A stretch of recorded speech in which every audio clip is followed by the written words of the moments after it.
18वीं लोकसभा का पहला इजलास आज से शुरू। पहले 2 रोज 9 मुंतखब अरकान पार्लियामेंट की होगी हलफ बर्दारी। आज सदर जमहूरिया द्रौपदी मुर्मू भर्तृहरि महताब को दिलाएंगी प्रोटेम स्पीकर का हलफ।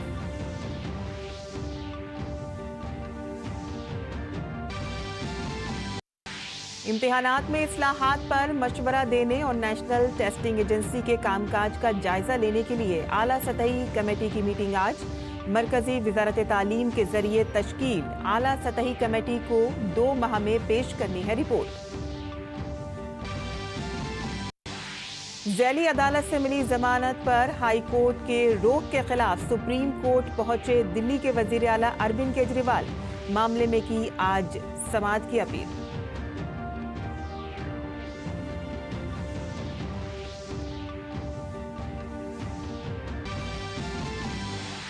मुल्क के मुतअद्दिद हिस्सों में मानसून ने पकड़ी रफ्तार। मानसून से कब्ल बारिश से दिल्ली एनसीआर समेत शुमाली भारत की मुतअद्दिद रियासतों में गर्मी से राहत।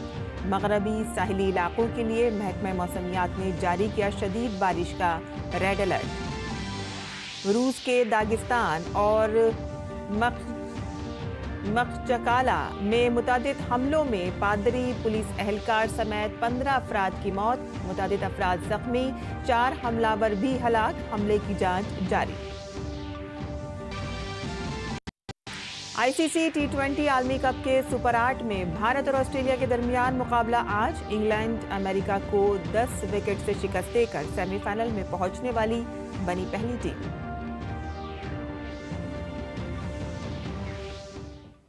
आदाब नाज़रीन, खबरनामे में आपका इस्तकबाल है। मैं हूं साइमा खान। अब खबरें तफसील से। 18वीं लोकसभा का पहला इजलास आज से शुरू होने जा रहा है। ये इजलास 3 जुलाई तक जारी रहेगा। इस इजलास की कार्रवाई के लिए सबसे पहले प्रोटेम स्पीकर भर्तृहरि महताब आज सुबह 11 बजे लोकसभा में वजीर आज़म नरेंद्र मोदी समेत तमाम 9 मुंतखब अरकान पार्लियामेंट को हलफ दिलाएंगे। रियासतों के अरकान पार्लियामेंट की हरूफे तहजी की बुनियाद पर हलफ बर्दारी होगी, यानी कि रियासत आसाम के अरकान पार्लियामेंट सबसे पहले हलफ लेंगे और मगरबी बंगाल के अरकान पार्लियामेंट सबसे आखिर में हलफ लेंगे। हलफ बर्दारी का प्रोग्राम 2 दिन तक जारी रहेगा और इसके बाद नए लोकसभा स्पीकर का इंतखाब 26 जून को होगा और इसके बाद राज्यसभा का इजलास 27 जून से शुरू होगा और इस दिन सदर जमहूरिया द्रौपदी मुर्मू लोकसभा और राज्यसभा के मुश्तरका इजलास से खिताब करेंगी। लोकसभा के प्रोटेम स्पीकर भर्तृहरि महताब आज हलफ लेने के लिए राष्ट्रपति भवन जाएंगे। सदर जमहूरिया द्रौपदी मुर्मू उन्हें ओहदे और राजदारी का हलफ दिलाएंगी और इसके बाद वो ओहदा संभालेंगे। आपको बताते चलें कि भर्तृहरि महताब लोकसभा के स्पीकर के इंतखाब तक प्रिजाइडिंग ऑफिसर के फराइज अंजाम देंगे।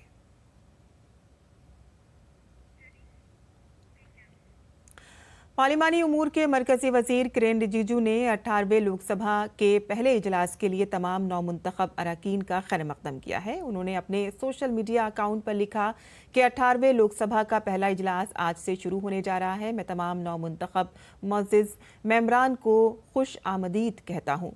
पार्लिमानी उमूर के वजीर की हैसियत से मैं अरकान की मदद के लिए हमेशा मौजूद रहूँगा। मैं ऐवान को मुस्बत अंदाज में चलाने के लिए हम आहंगी का मुंतज़िर हूँ। इम्तिहानी इस्लाहात पर तजवीज़ देने और नेशनल टेस्टिंग एजेंसी NTA के कामकाज का जायजा लेने के लिए मरकजी वजारत तालीम की तरफ से तश्कील दिए गए आला सतही पैनल की पहली मीटिंग आज होगी। वजारत तालीम ने गुज़िश्ता हफ्ते Indian space research organisation ISRO के साबिक सरबराह के राधाकृष्णन की सदारत में एक 7 रुकनी पैनल तश्कील दिया था ताकि नेशनल टेस्टिंग एजेंसी के जरिए होने वाले इम्तिहानात के शफाफ, हमवार और मुनसिफाना इनेकाद को यकीनी बनाया जा सके। इस कमेटी को 2 माह के अंदर अपनी रिपोर्ट पेश करनी है ताकि तजवीज़ करदा इस्लाहात को अगले इम्तिहानी दौर तक नाफिज किया जा सके। और पेपर लीक के बढ़ते मामले के दरमियान उत्तर प्रदेश हुकूमत के साथ साथ पुलिस इंतजामिया ने भी इस पर काबू पाने के लिए कमर कस ली है। पुलिस पेपर्स लीक करने वाले गिरोह को बेनकाब करने में मसरूफ है और ऐसा ही एक मामला Uttar Pradesh public service commission के 11 फरवरी को मुनक़िद रिव्यू ऑफिसर और असिस्टेंट रिव्यू ऑफिसर इब्तदाई इम्तिहान 2023 से मुताल्लिक है, जिसका पेपर लीक करने वाले गैंग के 6 दीगर अरकान को यूपी पुलिस ने गिरफ्तार किया है और इस मामले में 10 अफराद को पहले ही गिरफ्तार किया जा चुका है। टेक्निकल इंटेलिजेंस तथा अब तक गिरफ्तार किए गए अभियुक्तों से पूछताछ में समीक्षा अधिकारी परीक्षा 2023 का पेपर लीक कराने वाले गैंग का अनावरण यूपी एसटीएफ द्वारा किया गया है। दिनांक 23 जून को प्रयागराज से 6 अभियुक्तों को गिरफ्तार किया गया है। इसमें पूर्व में 10 अभियुक्तों को गिरफ्तार किया जा चुका है। आज गिरफ्तार किए गए अभियुक्तों से पूछताछ में यह ज्ञात हुआ कि उक्त परीक्षा के प्रश्न पत्र को 2 तरीके से आउट कराया गया है। प्रति अभ्यर्थी 12-12 लाख रुपए में सॉल्व प्रश्न पत्र पढ़वाए जाने का सौदा तय किया गया था। Bishop Johnson girls school Prayagraj के प्रबंधक की भूमिका के संबंध में जांच व छानबीन की जा रही है तथा अन्य लोगों के संलिप्तता के संबंध में भी अभी विवेचना एसटीएफ उत्तर प्रदेश द्वारा प्रचलित है। और दिल्ली के वजीर आला अरविंद केजरीवाल ने सुप्रीम कोर्ट का दरवाजा खटखटाया है। उन्होंने दिल्ली हाई कोर्ट की तरफ से अपनी जमानत पर लगाई गई रोक के खिलाफ सुप्रीम कोर्ट में अर्जी दायर की है। केजरीवाल के वकील ने आज सुबह समाअत की अपील की है। जुमेरात को ट्रायल कोर्ट में तातीलात के जज न्याय बिंदु ने दोनों फरीक के दलाइल सुनने के बाद वजीर आला केजरीवाल को बाकायदा जमानत दे दी थी और ये भी कहा था कि उन्हें 1 लाख रुपए के जमानती मुचलके पर जमानत पर रिहा किया जा सकता है, लेकिन इन्फोर्समेंट डायरेक्टोरेट ने अदालत के इस फैसले की मुसलसल मुखालिफत की। ईडी ने ट्रायल कोर्ट के फैसले को जुमे की सुबह ही दिल्ली हाई कोर्ट में चैलेंज किया था। दिल्ली हाई कोर्ट ने जमानत देने के निचली अदालत के हुक्म पर उबरी रोक लगा दी थी और फैसला महफूज रखा था।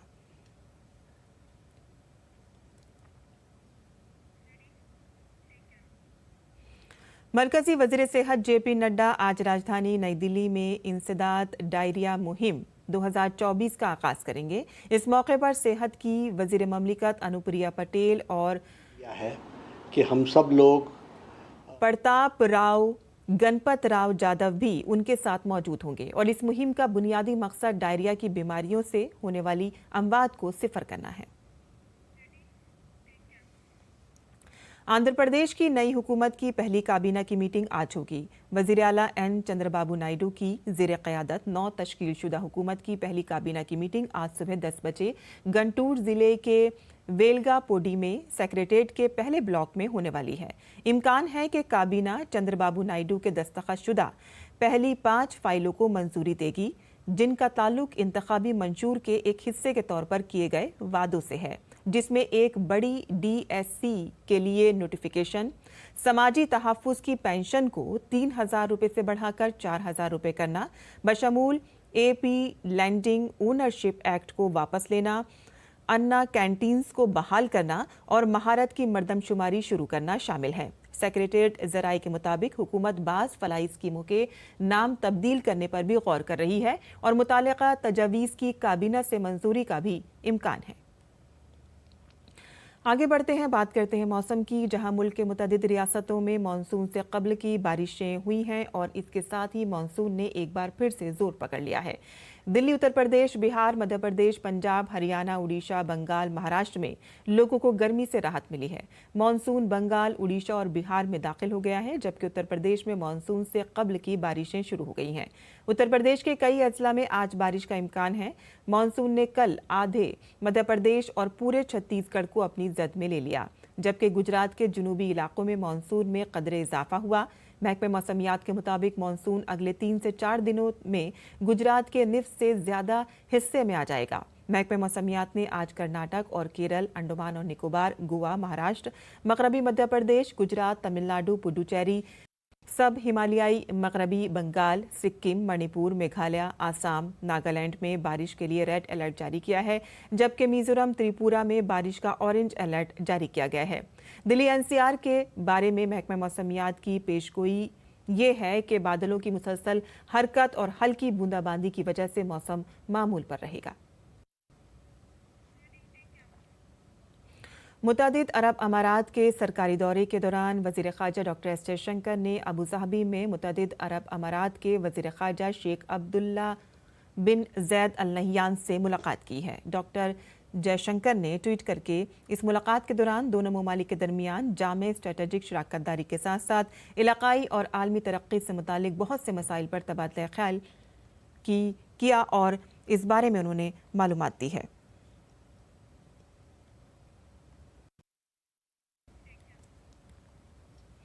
मरकजी वजारत कानकनी आज राजधानी में मादनी ब्लॉक्स की नीलामी के चौथे मरहले का आगाज करने जा रही है।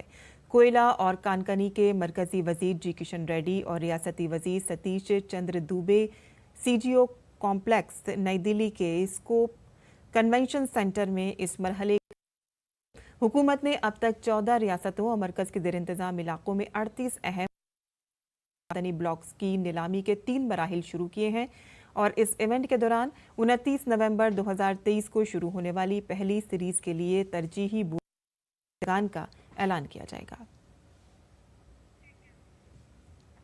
लोकसभा इंतखाबात की तकमील के साथ ही बीजेपी ने झारखंड असेंबली इंतखाबात की तैयारियां भी शुरू कर दी हैं। असेंबली इंतखाबात की तैयारियों के सिलसिले में रांची में पार्टी लीडरों के साथ एक बड़ी मीटिंग हुई। झारखंड असेंबली इंतखाबात के इंचार्ज मरकजी वजीर शिवराज सिंह चौहान और आसाम के शरीक इंचार्ज वजीर आला हेमंत बिस्व शर्मा ने आइंदा असेंबली इंतखाबात की हिकमत अमली पर तबादला ख्याल किया, जिसमें उन्होंने असेंबली इंतखाबात में 70 से ज्यादा सीटें जीतने का दावा किया है। इंतखाबात की तैयारियां शुरू कर दी हैं। तैयारियों के सिलसिले में रांची में एक बड़ी मीटिंग हुई। इस दौरान असेंबली इंतखाबात के इंचार्ज व मरकजी ज़राअत और दही तरक्की के वजीर शिवराज सिंह चौहान और आसाम के वजीर आला व असेंबली इंतखाबात के रियासती शरीक इंचार्ज हेमंत बिस्व शर्मा ने पार्टी के रियासती बीजेपी लीडरों के साथ इंतखाबी तैयारियों के बारे में बातचीत की। बाद आज़ां सहाफियों से बात करते हुए शिवराज सिंह चौहान ने कहा कि झारखंड में लोकसभा इंतखाबात में बीजेपी की शानदार कारकर्दगी रही है, जिसकी वजह से कारकुनान और लीडरान काफी पुरजोश हैं। झारखंड का जो प्रदर्शन रहा है उसमें बहुत बेहतर रहा है। एक बार मैं फिर अपने कार्यकर्ताओं का अभिनंदन करता हूं और आज बाबूलाल जी के नेतृत्व में ये तय भी हुआ है कि भारतीय जनता पार्टी के सभी कार्यकर्ताओं का बूथ स्तर पर जहां बूथ जीते हैं वहां अभिनंदन का कार्यक्रम किया जाएगा। शानदार सफलता है ये। शिवराज सिंह चौहान ने कहा कि कारकुनों और रियासती क़यादत की अनथक मेहनत की वजह से पार्टी को इस बार लोकसभा इंतखाबात में झारखंड के 52 असेंबली हलकों में बढ़तरी हासिल हुई है। बीजेपी ने 8 लोकसभा सीटें जीती हैं, जबकि इत्तेहादी आजसू ने 1 लोकसभा सीट पर जीत हासिल की है। उन्होंने यकीन जाहिर किया है कि रियासत में अगली हुकूमत बीजेपी की क़यादत में बनेगी। हमारे बूथ के कार्यकर्ताओं ने घनघोर परिश्रम किया और शानदार सफलता यहाँ हासिल की है। हम 8 सीटें और हमारे सहयोगी के साथ 9वीं सीट भी हम जीते हैं और लगभग 52 विधानसभा क्षेत्रों में भारतीय जनता पार्टी आगे रही है। रियासत की अजीम इत्तेहादी हुकूमत को निशाना बनाते हुए मरकजी वजीर ने कहा कि मौजूदा हुकूमत मुल्क की सबसे बदउनवान हुकूमत है। हुकूमत ने अवाम से जितने भी वादे किए, एक भी वादा पूरा नहीं किया। उन्होंने कहा कि गुज़िश्ता 5 सालों में दही तरक्की की वजारत ने झारखंड को काफी फंड फराहम किया है। इन रुपए के खर्च का यहाँ कोई सुराग नहीं मिलता। जैसी लूट झारखंड में हो रही है ये आज तक हमने नहीं देखी। चारों तरफ अब मैं देख रहा था कि अकेले ग्रामीण विकास विभाग ने, मेरे विभाग ने 1111 करोड़ रुपए तो 24-25 में दिए, कुल मिला के 21,055 करोड़ रुपया झारखंड को दिए। वो रुपया कहाँ गया? दरियासना सहाफियों से बात करते हुए आसाम के वजीर आला और रियासती इलेक्शन के शरीक इंचार्ज हेमंत बिस्व शर्मा ने कहा कि रियासत में बीजेपी की हिमायत की बुनियाद मुसलसल बढ़ रही है। उन्होंने दावा किया है कि झारखंड असेंबली इंतखाबात में बीजेपी 70 का हिंदसा उबूर करेगी। इतना बढ़िया परिणाम लोकसभा में आए हैं और 9 सीट दे के मोदी जी का सरकार बनाने में बहुत बड़ा काम किया है झारखंड का जनता ने। 52 सीट में हमें लोग विधानसभा में आज भी सुना हो तो हमारे सरकार बनेगा। रांची में मुनाकिद बीजेपी मीटिंग में मरकजी वजीर अन्नपूर्णा देवी, रियासती वजीर दिफा संजय सेठ, रियासती सदर बाबूलाल मरांडी और पार्टी के अरकान पार्लियामेंट, MLA और ओहदेदार मौजूद थे। रांची से दिवाकर कुमार की रिपोर्ट, DD न्यूज उर्दू खबरें।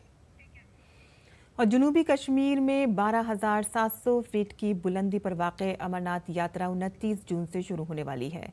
हर साल मुनक़िद होने वाली इस अमरनाथ यात्रा के लिए तैयारियां जोरों पर हैं। इंतज़ामिया ने अक़ीदतमंदों के हमवार और आरामदेह सफ़र को यकीनी बनाने के लिए भी कमर कस ली है। अक़ीदतमंदों के लिए खाने पीने का बेहतरीन इंतज़ाम करने के लिए बालताल कैंप में लंगर और कम्युनिटी किचन सेंटर कायम किए जा रहे हैं। यहाँ पर अक़ीदतमंदों को मुफ्त खाने की सहूलत 24 घंटे दस्तयाब रहेगी और इसके अलावा उनको और भी दीगर जरूरी सहूलियात के साथ आर्जी रिहायशी फराहम करने के लिए खेमे भी लगाए गए हैं।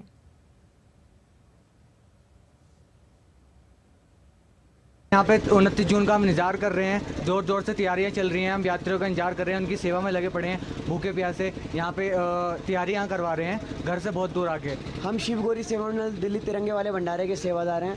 हम 16 जून से यहाँ पर बालटाल पे आए हुए हैं। भंडारे की तैयारियाँ जोरों शोरों से चल रही हैं। सभी भंडारे वाले टीन शेड की तैयारियाँ कर रहे हैं और जो है हम 29 जून का वेट कर रहे हैं कि कब 29 जून आए और भोले बाबा के जो भक्त गण आने वाले हैं, हम उनकी सेवा में तत्पर खड़े हैं। और यहाँ के प्रशासन से भी हमें सबको जो है काफ़ी ज़्यादा सपोर्ट मिल रहा है। तिरंगे वाले भंडारे की तैयारी में लगे हुए हैं और 29 तारीख का इंतजार कर रहे हैं हम कि 29 तारीख आए और कब भोले के वक्त सभी यहाँ श्रद्धालु आए और हम उनकी सेवा करें और ये भंडारे की तैयारी में लगे हुए हैं दिन रात। उड़ीसा के पुरी से ताल्लुक रखने वाले बैनुल-अक़वामी शोहरत याफ्ता सैंड आर्टिस्ट सुदर्शन पटनायक ने जगन्नाथ मंदिर रतन भंडार बचाओ थीम पर रेत का फनपारा तैयार किया है, जिसकी वजह से वहां मौजूद सयाहों ने इस शानदार फनपारे को खूब सराहा। सुदर्शन पटनायक ने दर्जनों बैनुल-अक़वामी मुकाबलों में भारत की नुमाइंदगी करते हुए 27 अवार्ड जीते हैं।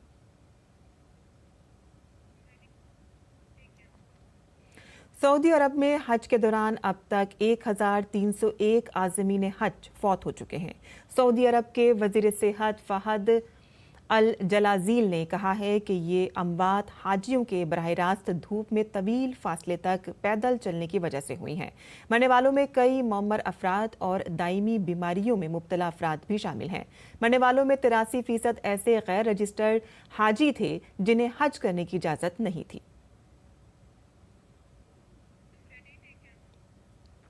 रूस के शहर दागिस्तान के 2 शहरों में दहशतगर्दाना हमलों में कम से कम 15 अफराद हलाक और मुतादिद जख्मी हो गए हैं। रूस की तहकीकाती कमेटी ने इस दहशतगर्दाना हमले की तहकीकात शुरू कर दी है। ये हमले डेरबेंट और मक्चिकाला के शहरों में गिरजाघरों, इबादतगाहों और पुलिस चौकियों पर किए गए हैं। मकामी हुक्काम के मुताबिक मरने वालों में 7 अफसरान, 1 पादरी और 1 चर्च का सिक्योरिटी गार्ड भी शामिल है। रूसी खबर रसा एजेंसी टास के मुताबिक जवाबी कार्रवाई में 4 दहशतगर्द भी मारे गए हैं।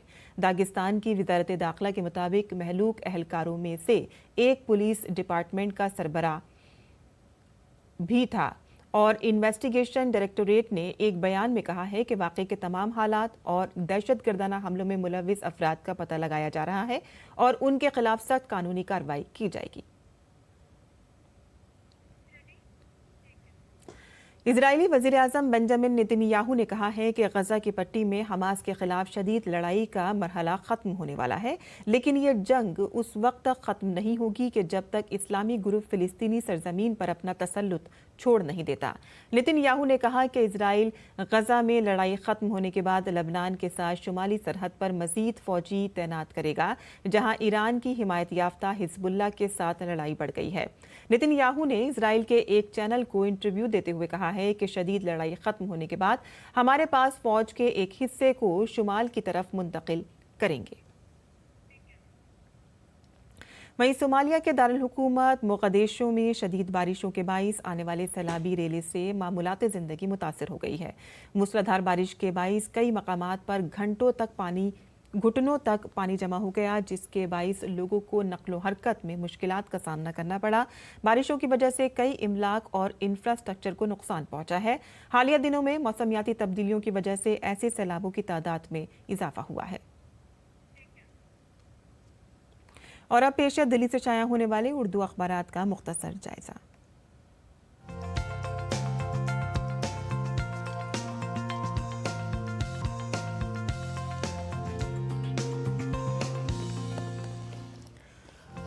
तो दिल्ली से शाया होने वाले उर्दू के अखबारात पर नज़र डाल लेते हैं, जहां पार्लियामेंट का इजलास आज से शुरू होने जा रहा है और इसी खबर को तमाम अखबारात ने शहसुर्खी बनाया है। 3 जुलाई तक ये इजलास चलेगा और लोकसभा के 10 रोज़ा इजलास में 8 मीटिंगें होंगी। इजलास के शुरुआती 2 दिन में यानी कि 24 और 25 जून को नए अरकान पार्लियामेंट को हलफ दिलाया जाएगा और 26 जून को लोकसभा स्पीकर का इंतखाब होगा, जबकि राज्यसभा का 264वां सेशन 27 जून को बाकायदगी के साथ शुरू होगा। आगे की सुर्खी भी जान लेते हैं, जहां अरविंद केजरीवाल उबूरी जमानत पर रोक के खिलाफ सुप्रीम कोर्ट पहुंच गए हैं। आगे की सुर्खी जानते हैं, मायावती ने अपने भतीजे आकाश आनंद को फिर बनाया अपना जानशीं। पेट्रोल और डीजल को लेकर भी खबर आई है, जहां पेट्रोल और डीजल को जीएसटी के दायरे में लाने पर गौर किया जा रहा है। कीमत में हो सकती है 20 रुपये तक की कमी और अब रियासतों को फैसला लेना है कि मिलकर इसका नरखें तय करने होंगे। निर्मला सीतारमण ने ये पेशकश दी है। और अखबार के आलमी सफ़े पर जो सुर्खियां शाये हुई हैं उसी के हवाले से आपको बता दें कि गज़ा से खबर है, जहां 24 घंटे के दौरान इजरायली हमलों में लगातार तेज़ी देखी गई है और इसमें कई 100 फ़िलिस्तीनी हलाक हुए हैं। तो ये थी अखबारात की सुर्खियां जो हमने आपके लिए चुनी थी। और आगे बढ़ते हैं और अब जान लेते हैं खेल की खबरें। ICC T20 cricket world cup के सुपर 8 में आज भारत और ऑस्ट्रेलिया के दरमियान अहम मैच होगा। अफगानिस्तान से हारने के बाद ये मैच ऑस्ट्रेलिया के लिए बहुत अहम हो गया है और इस मैच में कामयाबी के बाद भारतीय टीम ग्रुप में सरफहरिस्त होगी और सेमीफाइनल में जगह बनाएगी, जबकि इस मैच में शिकस्त के बाद ऑस्ट्रेलिया की मुहिम खत्म हो सकती है। इंग्लैंड ने आईसीसी T20 आलमी कप में अपने आखिरी सुपर 8 मुकाबले में अमेरिका को 10 विकेट से शिकस्त दी। इंग्लैंड की टीम ने अमेरिका की तरफ से दिए गए 116 रन के हदफ को 9.4 ओवर में ही हासिल कर लिया। इस जीत के साथ ही दिफाई चैंपियन इंग्लैंड ने T20 आलमी कप के सेमीफाइनल में अपनी जगह बना ली है। इंग्लैंड सेमीफाइनल में पहुंचने वाली पहली टीम बन गई है। वहीं भारतीय खवातीन क्रिकेट टीम ने जनूबी अफ्रीका के खिलाफ 3 एक रोज़ा मैचों की सीरीज 3-0 से अपने नाम कर ली। दोनों ही टीमों के दरमियान सीरीज का तीसरा मैच इतवार को बेंगलुरु में खेला गया, जिसमें टीम इंडिया ने 6 विकेट से कामयाबी हासिल की।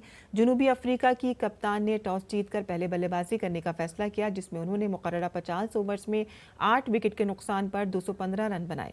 टीम इंडिया ने शानदार खेल का मुजाहरा किया, जहां स्मृति मंधाना और शेफाली वर्मा ने 61 रन बनाए और इसके बाद शेफाली और वर्मा और 25 रन बनाने के बाद आउट हो गई। शेफाली वर्मा के आउट होने के बाद स्मृति मंधाना ने तेज बल्लेबाजी जारी रखी, ताहम वो 83 गेंदों पर 90 रन बनाने में के बाद आउट हुई हैं। मंधाना के अलावा टीम इंडिया की कप्तान हरमनप्रीत कौर ने भी शानदार बल्लेबाजी की और 40.4 ओवर में 4 विकेट पर 220 रन बनाकर हदफ को हासिल कर लिया। और अब पेश है मुल्क भर के मौसम का हाल।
और इसी के साथ ही हमारा खबरनामा ख़त्म होता है। हमारी पूरी टीम को दे इजाज़त। आदाब।